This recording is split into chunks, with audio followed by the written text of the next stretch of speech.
What the Cuba deal means for the future of premium cigars. The announcement establishing more normal diplomatic relationships between the United States and Cuba is welcome news. Americans will now have somewhat fewer restrictions on travel, business, and banking on the island, and they will be allowed to send higher remittance to family living there.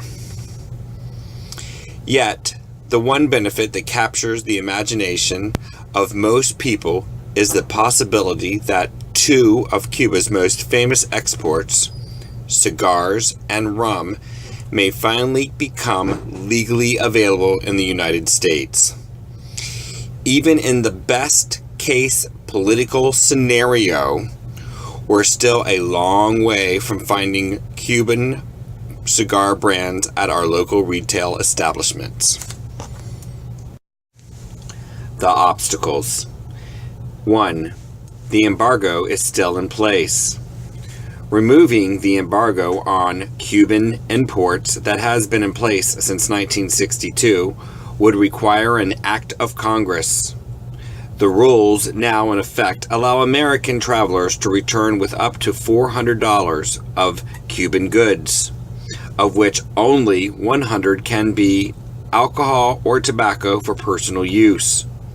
This is still a long way from commercial importation. 2. Trademark battles. The United States is the world's largest market for premium cigars. Our 1962 embargo divided the global market in two: the United States and the rest of the world. Our embargo has created a war of trademarks for cigars. Cuban brands such as Romeo and Juliet, Cohiba, Partagas, Hoya de Monterrey, Balev, and Punch are sold around the world, but since the United States does not recognize the Cuban trademarks, cigars on non-Cuban origin with identical brand names are sold here. Some of these like brands are in direct competition. The General Cigar Company owns many of these trademarks in the United States and markets them domestically. A legal dispute over the General Cigar and Cuban claims on Cohiba trademark has dragged on since 1997 and still has not been resolved. Rum enthusiasts will face similar complications. The much sought after Havana Club rum is sold internationally by Pernod Ricard, but Bacardi's owns the trademark in the United States. The two companies have been fighting for years. If the embargo is lifted entirely, the transition to allowing Cuban cigars will still be a bumpy road. Many of the Cuban cigars one can currently buy abroad would violate trademarks if imported to the U.S. Companies will have to fight this out in court or come to more mutually beneficial agreements. Other likely outcomes are that Cuban products will be marketed under different names in the U.S., or that non-Cuban companies will create their own Cuban cigars or begin using exported Cuban tobacco in their blends. 3. The gorilla in the room, the FDA.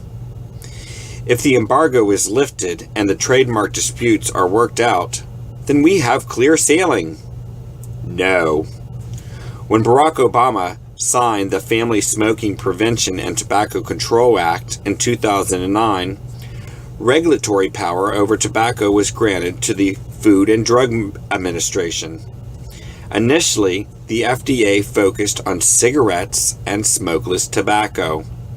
But earlier this year, the agency announced plans to extend its authority to other tobacco products. including cigars. The FDA has outlined two approaches to doing this. The agency's so-called Option 2 would create an exemption for premium cigars, allowing them to be sold under less scrutiny than cigarettes. The proposed standards for this exemption are problematic in a couple of ways, such as setting an effective price floor for cigars and banning all characterizing flavors. Despite these flaws, Option 2 would give Cuban imports a fighting chance. The FDA's Option 1, however, would be a nail in the coffin for new cigars of all kinds, including Cubans. Option 1 treats cigars just like cigarettes. Under the Tobacco Control Act, any tobacco products that were not commercially marketed in the United States as of February the 15th, 2007, must receive explicit approval by the FDA before becoming introduced. Winning approval is virtually impossible.